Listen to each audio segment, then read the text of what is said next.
Hey, Chris Manning here from the Locked On Cavs podcast with my co-pilot, Evan Dammerel. On today's show, it's all NBA draft mailbag questions. Let's get into it.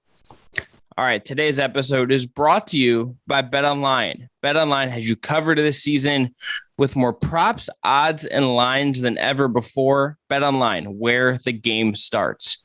We want to thank you for making Locked On Cavs your first listen every day.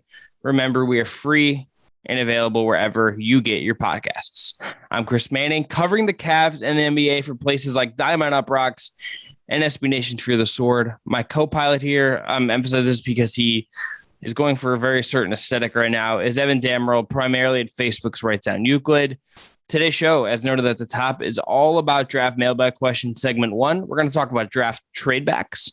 Segment 2, we're going to talk about Isaiah Mobley because we got a question about him. And segment 3, we're going to talk about Kobe Altman and if he could trade up in the draft for anyone in particular. But Evan, happy Father's Day to you, to your dad more specifically, because you're not a dad at this moment in time. But are you ready? Dad? Sure. Okay. Are you ready? Are you ready to take some mailbag questions? I am. I hope everyone likes the new setup. It's still a WIP, but speaking of Cat, there he is. Looks like an in memoriam painting, but he's very much alive and well. But I'm ready to get some questions. I didn't know we were doing a mailbag until my phone started going when I was eating dinner with my parents earlier for Father's Day. So I'm excited for this. But how was your weekend overall, champ? It was good. Evan didn't check the spreadsheet when I told him I planned everything out, that the mailbag was slotted for this day. I was vaguely aware, but I had a wedding yesterday. Birdman Joe, congratulations to him, friend of the pod. And then Father's Day is today, and just, It's not the plane, it's the pilot, and this pilot was not ready to launch, clearly. All right, let's talk about some questions. First one comes from friend of the program, Corey Walsh at @comment_core. Which fringe first-round prospect would you each like to see the Cavs trade back up into the first round for? Ooh, also, what pieces could they move that would entice teams to take that trade? Evan, can we take the second part of that question first? Because I think that's a little easier to answer, because I think the answer is your second round picks, maybe an expiring contract that you have if teams want to shed money. Mostly, I would say Cedi Osman and Dylan Windler kind of stand out in that regard.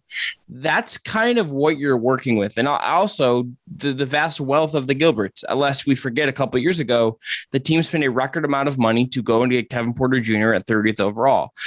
I don't think that's like something we should rule out as like a possibility. It's hard to know that they're going to do it until it kind of happens. And some of that stuff really doesn't come out until it's happening in real time. But that to me seems like the package. You would be your second round picks, maybe another future nominal second if you really want someone, and then money, and then expiring contracts if a team wants to have some money coming off the books at the end of next season heading into the 2023 league year.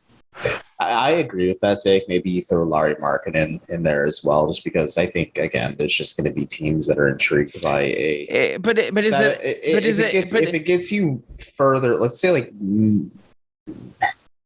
I know it was reported that the Cavs are possibly looking back to trading back to acquire a future first. If they did that and then they're able to maybe mitigate a trade that gets him back in the middle of the first round using Markkinen's contract, I think you have to pursue that avenue if you can, especially if you want to maybe clear up some money on the books, if you want to do some wacky stuff in free agency, just so you have a little more financial wiggle room. But the rest of the guys you listed, especially Osman, I think there are going to be teams who maybe view him as possibly a better asset than a late first round pick in some regards. I think maybe Christian Wood being equivalent of an early 20s, in the early 20s is a good maybe marking point for the Cavs, and maybe they can use Cedi Osman as a way to grease a trade. I think that's certainly realistic if you're Cleveland and maybe another team across the league, because at his best, he is a high-energy shooter off the bench who can maybe give you some rebounding and some tertiary playmaking. And at his worst, he is a very streaky shooter who is objectively terrible defensively. And there's some things you could do with that. Maybe if you put him in a little bit more of a pigeonhole or contenderish environment, there's things maybe you can ask him to do less of that helps. But I agree with you just in terms of tradable prospects, but I think you were about to disagree with me on Lowry. Yeah, I don't want to hit on this further. It's just I don't think if you're trading back up into the first round, he's a guy that's necessarily like he's part of a bigger trade that I think would be more about getting a future first. Like I think if you're dealing Lowry, it's not to just get like pick 26. It's to do a bigger swing because that's what the salary number there and the number of years on his contract offer. So to answer Corey's first question, Dalen Terry is a guy I kind of would like the Cavs to take a stab at if that's the case, or just wing players in general. That's just kind of just what the Cavs need to do is bulk up on their cachet of wing players. And there's going to be guys who kind of get the wings are going to get a good run, I think, in the late first and then also in the early second if you're Cleveland with 39 as well. Yeah, I think Dalen Terry would make some sense. I'm a David Roddy guy, as we've kind of talked about a bunch. Like that's a guy I would look at. I think. Oh yeah, I'm into him. I think one of the other things that's kind of interesting is Jake Fisher, mostly Bleacher Report, reported like that the Nuggets maybe are looking at getting Nembhard from Gonzaga and that Monty Morris might be available. This is like another way of answering this, but it's like I would maybe if you could get in on that and Monty Morris is like your solve for your backup point guard question. Back at the deadline, that was a name that Zach Lowe in particular had linked to the Cavs. So maybe that's a name you could consider as far as Monty Morris. If he's available and you want to go get a veteran, that would make a ton of sense. As bad as this free agency market is, I think Monty Morris would be like the best guy you could acquire for Cleveland. Like, yes, Ricky Rubio has his injury. Yes, DeLon Wright has his injury. I'm sure you could throw another couple of names in there as well. But Monty Morris is just like, okay, you have a backup for Darius Garland who is healthy and available and competent enough and trustworthy enough to play like 15 to 20, possibly 25 minutes a night off the bench for you. Yeah, the other names I would say in this range, I'd say maybe if EJ Liddell slips, he could make some sense. Mm-hmm. Maybe Caleb Houston, who's at 29th in the latest ESPN mock, like that. I know there's some injury concerns there, but certainly a very interesting. I think there's a lot of guys interesting. I think Dalen Terry has the most public links that we've seen so far, so he feels like the right answer there. Okay, let's move to the next question. This comes from @redacted_fan on Twitter, who asks, do the Cavs have any interest in Johnny Davis if he drops? He writes in this tweet, I haven't heard his name in any news or reports. Evan, why don't you lead us off on this Johnny Davis question? I know they do have interest in him. I know Chris Fedor did a good write-up on kind of like connecting the dots between the Cavaliers organization and Johnny Davis. It's mostly through Team USA, which if you look at Kobe Altman's track record as just drafting players, like if they have a connection through Team USA, like there's a good chance like which for context is part of Kobe Altman's basketball experience was working for USA basketball. Yeah. So I think there's just a mutual interest between those two, obviously. And Chris and I talked about this a little bit, maybe prospects that we could tackle more in the future leading up to the draft or just in general that we haven't talked about enough. But like Johnny Davis is a guy that would make a lot of sense for Cleveland. I think if you believe enough in your player development, he's more of your immediate answer instead of Karis LeVert or even Colin Sexton, but he needs time to grow and marinate. Yes, he is a sophomore and he's one of the older players in this lottery range, but at the same time, like I think there's still a lot of upside there. So yeah, I think there's interest. I'm not sure if Cleveland's worked him out or not. They're very, very secretive on this just entire process. When it comes to the draft, they don't post footage. They don't share who is and isn't working out for them. It's just kind of a lot of agent speak and player speak. And then there were media availability last week, but nothing's been said yet. But I think Fedor's piece really did help connect the dots a lot. And if you look through the Team USA basketball avenue, like there should be a mutual interest between Davis's camp and the Cavs. It's just, whether or not he will be available at that point in 14, because there's teams like the Knicks who could take him. There's teams like Charlotte who could even take him as well if they don't want to go after a big man. I mean, maybe they can draft a coach with their pick before Cleveland or after Cleveland as well. But it's interesting, but I wouldn't be opposed to Johnny Davis. It's just we won't know, and probably till after the fact, if he is picked by Cleveland, if he worked out for him or not, because there's just such a hush-hush organization on this process. But again, we talked about him before, and I would not hate the acquisition of Davis because he checks a lot of boxes for what Cleveland's kind of looking for, I guess, in a prospect this summer. Yeah, I think if he's if he's there at 14, he's, I think, absolutely into the conversation. I think the question, as you kind of alluded to, Evan, is, or you said, is he going to be there at 14? Because if he's not, then this is like you're looking at their ways. Obviously, he could go to Washington. He could go to the Knicks.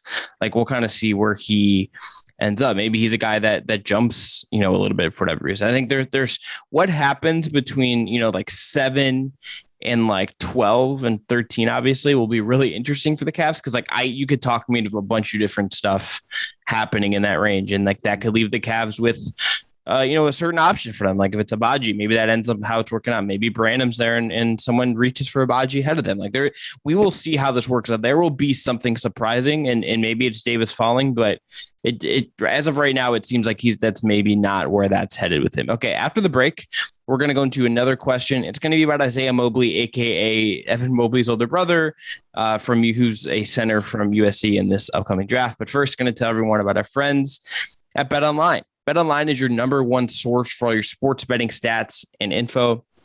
Find all of the latest sports developments, news, and odds, including the NHL Finals, the ongoing MLB season, and of course, all the fighting news from MMA to UFC and boxing. BetOnline is your continued source for your sports wagering information, including live betting, esports, and more. For instance, if you want to bet on specific draft prospects and where they'll be drafted, you can do that. Dyson Daniels is currently minus 130 to be picked over 7.5 versus minus 110 to be picked for 7.5.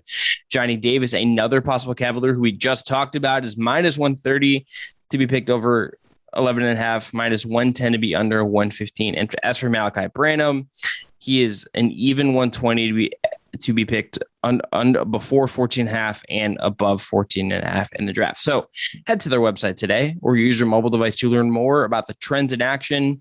It's BetOnline. That's where the game starts. All right, we're back. Chris Manning, Evan Damero, the Locked On Cavs podcast, your daily look at the Cleveland Cavaliers, now with more gold. Evan, from Trey in the Discord, asks, do you see Isaiah Mobley possibly being a UDFA target? Yeah, I mean, I don't know. It's certainly would be an interesting acquisition. I think Isaiah Mobley was probably Southern Cal's best player last year at times, but Southern Cal wasn't a very good team.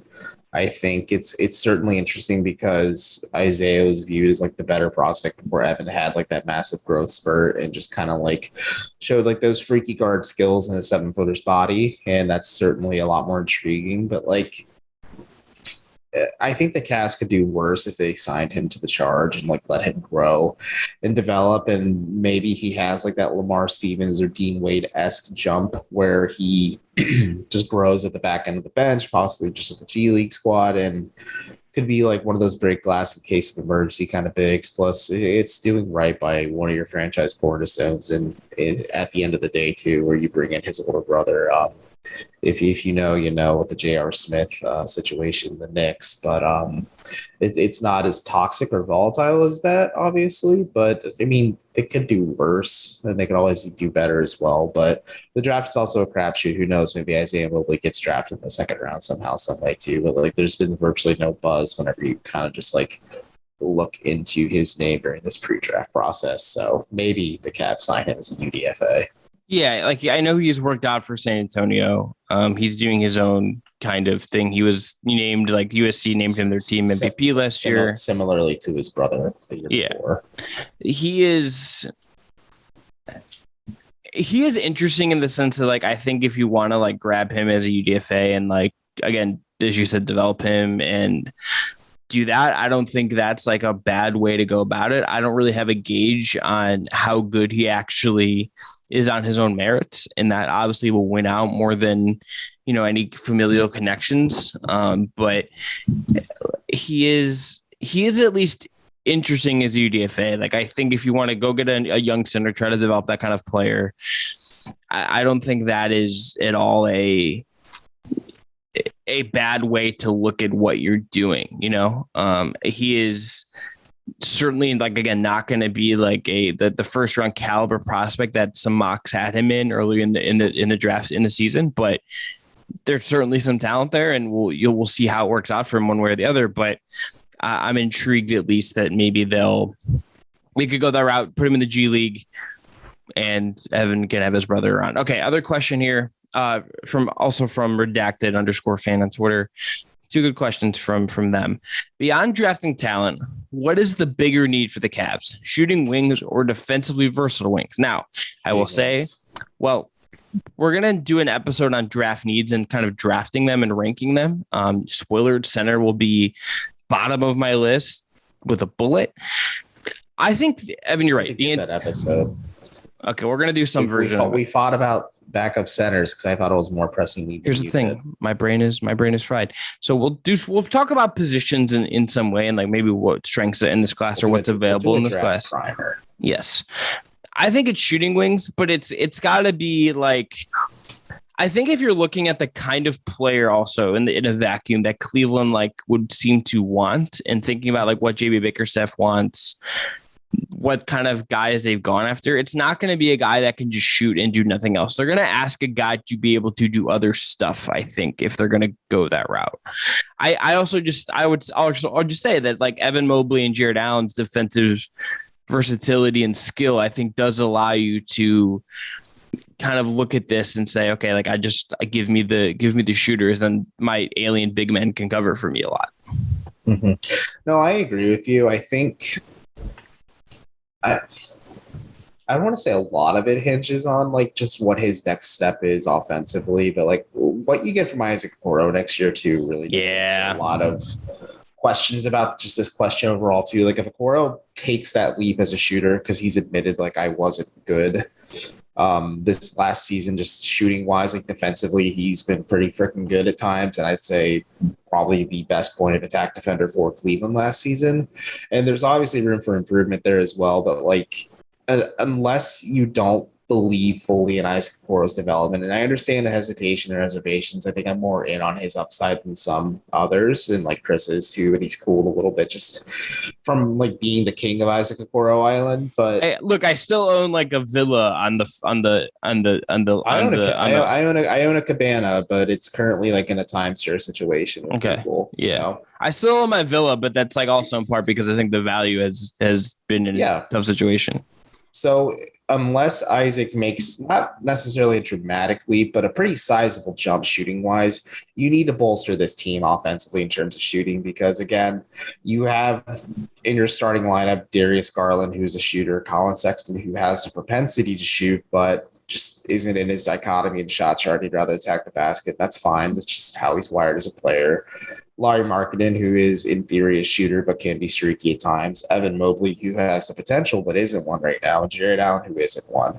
And then outside of that, you have Kevin Love, the idea of Dylan Windler, Jetty Osman when he's clicking. And like there's just so much uncertainty in terms of your shooting, and it's not very reliable, that Cleveland was below average in terms of three-point shooting last year. And they can muck it up. They can play ugly. They can try and win that way. But like, they should make it easier on themselves some nights too, or they don't have to expend so much energy on defense to grind out a win, that they're able to kind of be there at the end of the season. And I think having shooting certainly helps with that. And that's just kind of where I'm at. And if you look at just some of who they have defensively, like, yeah, they have Okoro, they have Lamar Stevenson is our right, who's a good defensive player. Like, and that's a type of player JB Bickerstaff likes. You can never have too much of that, obviously, as well. But with how just bad the Cavs were at times offensively last season, I think they need to prioritize shooting and just make lives easier on themselves, just so they can kind of just focus on the next steps and maybe just evolve as a team offensively.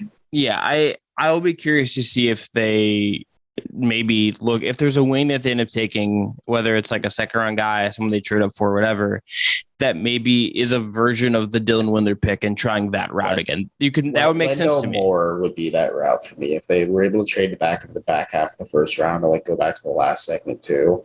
And Wendell Moore's available. Like that's a bigger wing who can provide you some shooting out of the box, but obviously needs some time this season before you can reliably say like, okay, this is one of our shooters off the bench, or possibly even as like a plug and play starter.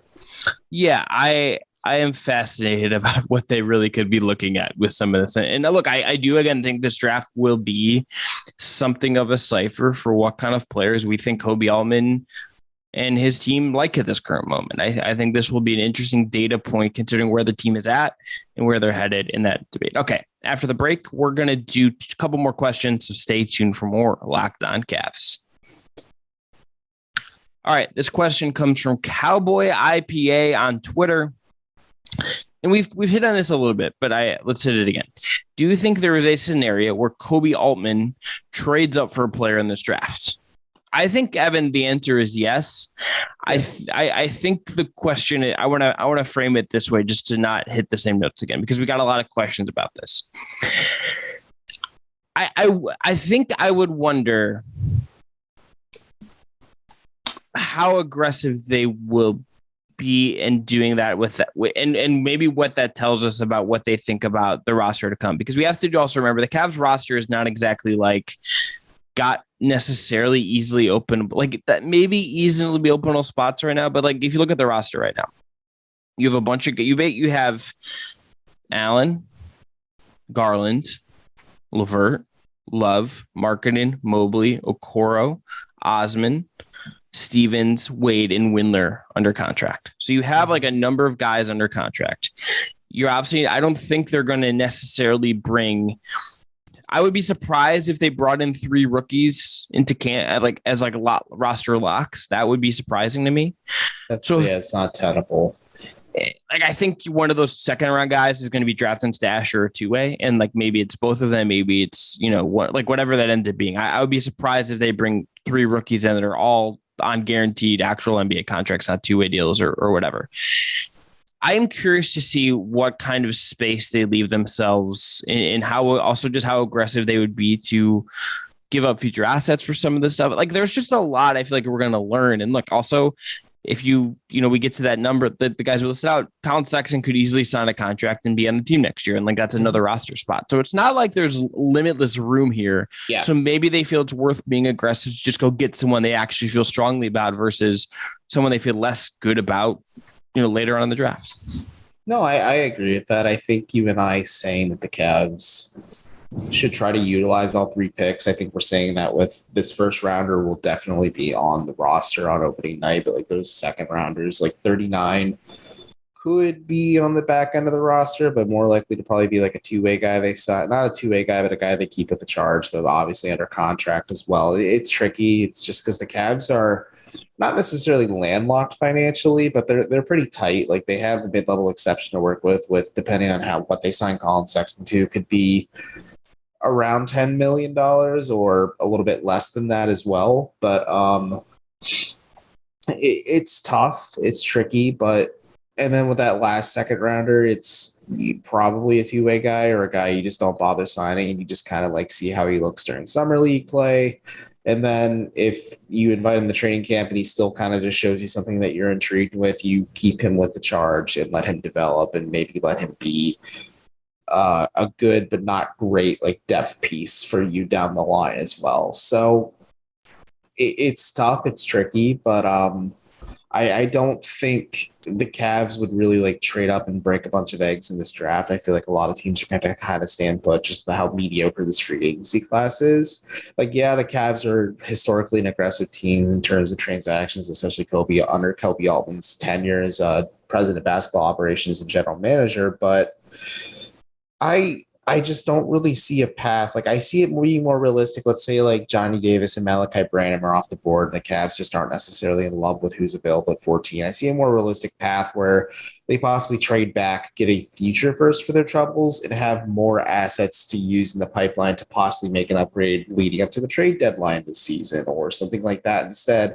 And they still nab a rookie who likely won't make a huge impact during his first season, but a guy that you obviously have long-term aspirations with that can kind of round up your depth as you subtract players or add players or vice versa. It's just, team building is an interesting process, but the Cavs are kind of limited, as you said, roster space wise and just financially as well. Yeah.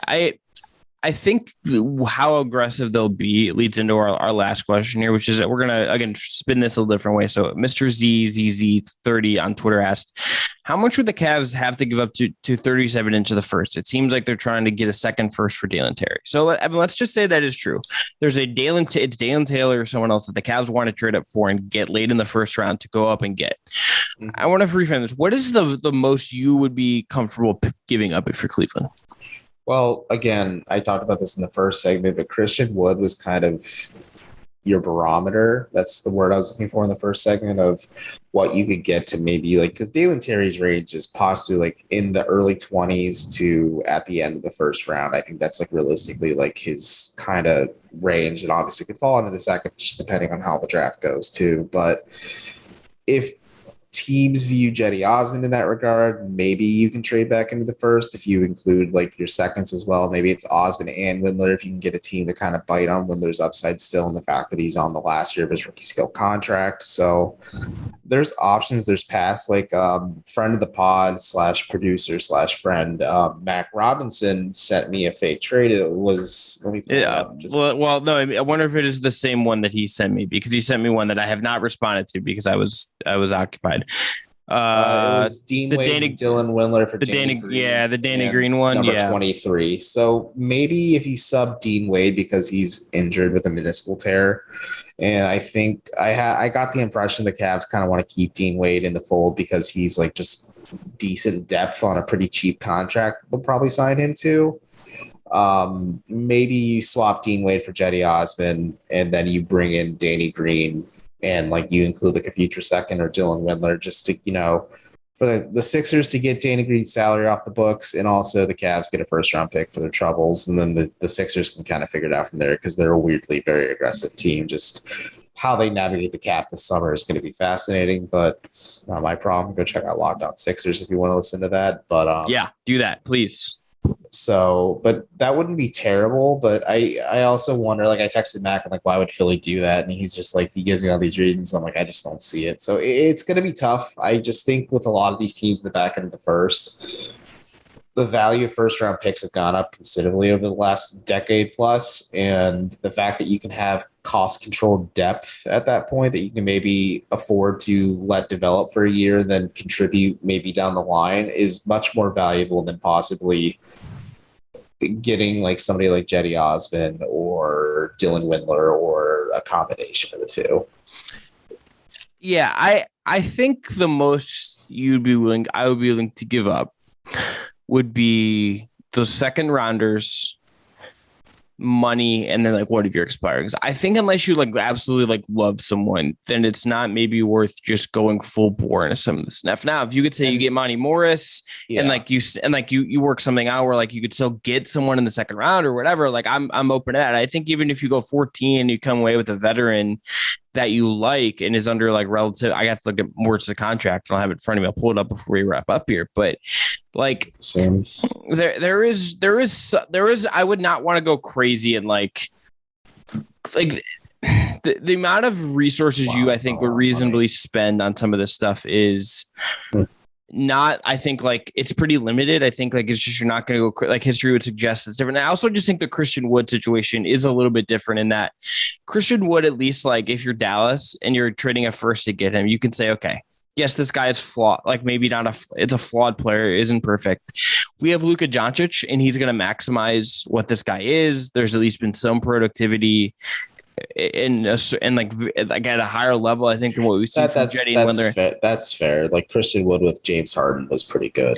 Well, him in Detroit before he ended up in Houston was like one of the breakout players of the league that season. And that's how he ended up kind of where he did. So it's like, I look at that and say, okay, that's a little different. I think what you're doing is you're trying to look for a team at the back end of the first that's saying, okay, we need to shed some money.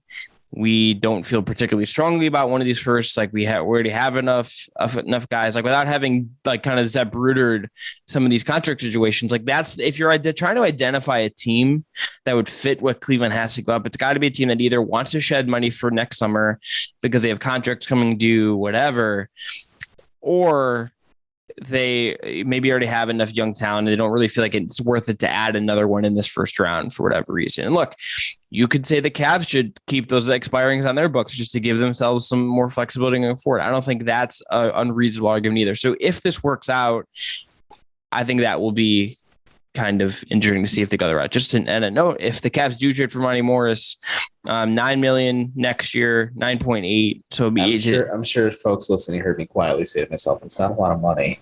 No, 9.1 for age 27 season, 9.8 for his age 28 season. I think that's reasonable for how good Monty Morris has been for 2 years of him as your backup. I think he would be a pretty darn good option if you could go that route. I'd be curious to see what that cost would be, what you would send that way.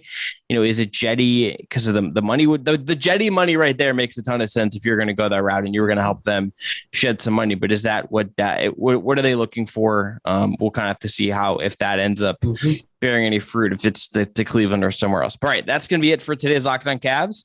We're going to be back tomorrow with more NBA draft prep. The draft is this Thursday, so be sure to get ready for that. It's going to be a fun week, or specifically Jordan Zerm will be on. We're going to talk about the draft. We're going to talk about free agency, roster building, a whole bunch of fun stuff with him. Very excited to have Jordan back. It has been a minute since we've had him come through. Evan is dealing with some stuff. He's got to get something over the finish line, and he'll be back for Wednesday's show, which should be a ton of fun.